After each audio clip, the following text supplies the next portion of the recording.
How does someone with very little self-confidence and who is also very shy then go on to become a radio and TV presenter, hosting their own live radio show, interviewing royals, Oscar-winning actors and musical superstars, as well as presenting shows in front of thousands of people and eventually moving to another country? My name is Simon Baldock and this podcast is called Tales from a Very Minor Celebrity. This is the story of how I conquered my insecurities and went on to have a 35-year career in broadcasting both in the UK and in Spain. You'll hear some of my most memorable interviews, one of which was featured on Radio 4's Pick of the Week, and all the adventures I've had both in the UK and Spain, and the stories behind them. Like the time I delivered half a carcass of beef to Margaret Thatcher at 10 Downing Street, and the time I carried £1 million worth of diamonds on the tube in an old Sainsbury's bag on the way to a photo shoot with Lord Snowdon at the Ritz. This first episode is called When Dame Judi Got Drenched, and the reason why will become apparent a little later on. When people find out that I've worked on radio and TV, they often ask me about the famous people I've interviewed and who are some of my favourites. Well, Dame Judi Dench has to be in the top 5, and coming up is an interview I did with her when we met on the Carnival Legend cruise liner in Harwich on August the 21st, 2002.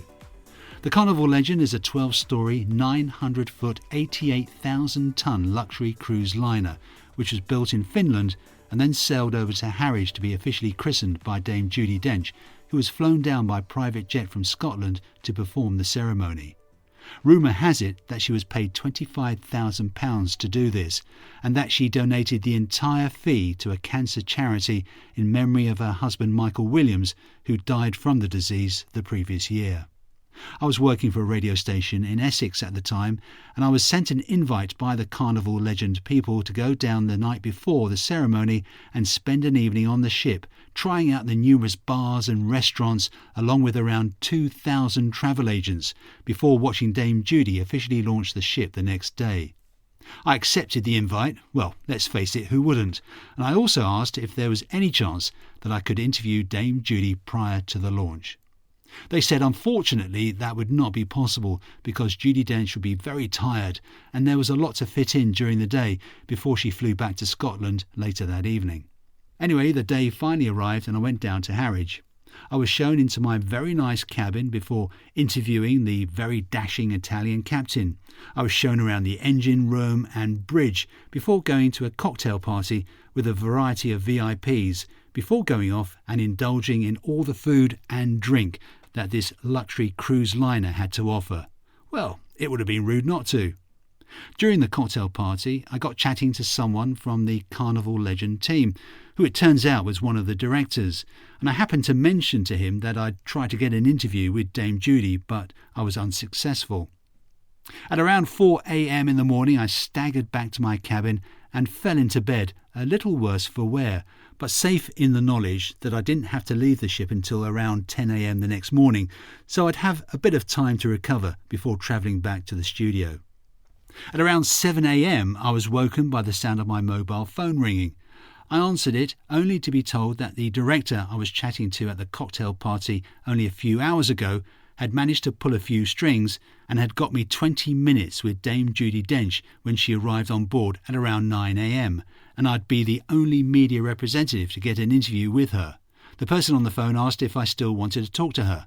Well, yes, I told them, despite not being in a fit state to talk to anyone, let alone an Oscar-winning A-list actor. I quickly got up, showered, dressed and managed to force down a little breakfast to settle my stomach, and before I knew it, it was 9 a.m, and I was being shown up to one of the ship's staterooms where Dame Judi Dench would be waiting for me. I was shown into a flower-filled room with around 20 other people milling around. I was informed that Judi Dench was in the bathroom and would be with me in a few minutes. I sat down on a large couch and waited. Everyone in the room was staring at me. PR people, publicists, there was company directors. It was quite intimidating. As I sat there, I was getting hotter and hotter, and my stomach was making some very strange noises, and I could feel beads of sweat forming on my bald head. If it had been anyone else that I was waiting to interview, I think I would have made my excuses and left. But I just couldn't. I was just going to have to get through this somehow the best way I could. And then suddenly Dame Judi Dench exited from the bathroom and walked over to me. I got up, we sat down, and she looked me straight in the eyes and said, "Bloody hell, you had a good night, didn't you?" Everyone laughed. I blushed profusely, torrents of sweat ran into my eyes, and I pressed the record button.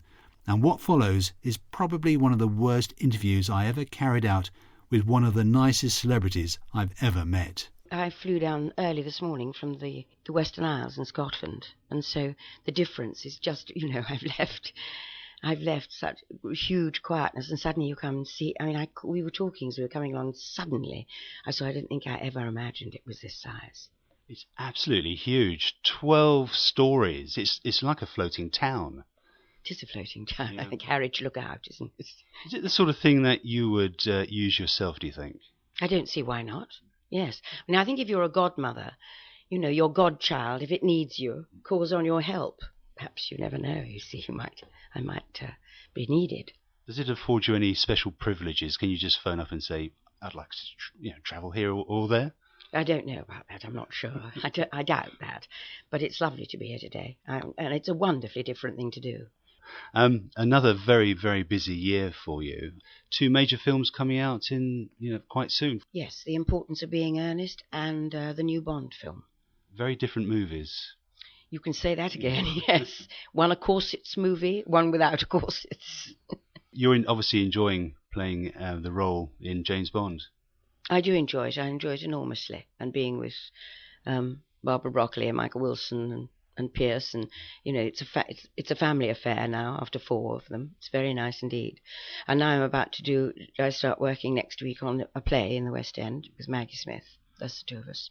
And you keep doing as time goes by as well. An international actress, Oscar-winning actress. What is it about As Time Goes By that keeps drawing you back to it? We've done 10 years of it, and it is fantastically popular in America. And so we've kept on doing it, and lovely it's been. That again has been very much a family feeling. And now we've just finished the very last one. So it's been 10 years of really extreme fun doing all that. So there you have it. It's only 2 minutes long, but the only 2 minutes that I could salvage from what was a dreadful interview, and I hate listening to it. But I did meet Dame Judi Dench, and at least I got something on air. The postscript to this tale is that following the interview, Dame Judi then went off to prepare to officially launch the ship. She was taken to a podium with the captain by her side and the obligatory bottle of champagne that would be smashed against the ship's hull. The time finally came. Judi Dench swung the bottle, which just bounced off the hull. Hushed silence amongst the crowd, a few titters here and there, and then she tried again. Again the bottle fell to smash, a little bit more tittering, and a few embarrassed looks appearing on the dignitaries' faces. It was then that the captain stepped up to assist. He held Dame Judi's hand, and as she once again swung the bottle towards the ship, the captain gave it a helping hand, turbocharging the swing. The bottle hit the ship, exploded, and the contents covered everyone close by, but mostly Dame Judi, who was soaked with champagne. She found the whole experience very funny, but the next day, I think it was the Sun newspaper, who had the story literally splashed on the front page with the brilliant headline, Dame Judi Drenched. So there you have it, the first episode of my podcast, Tales from a Very Minor Celebrity.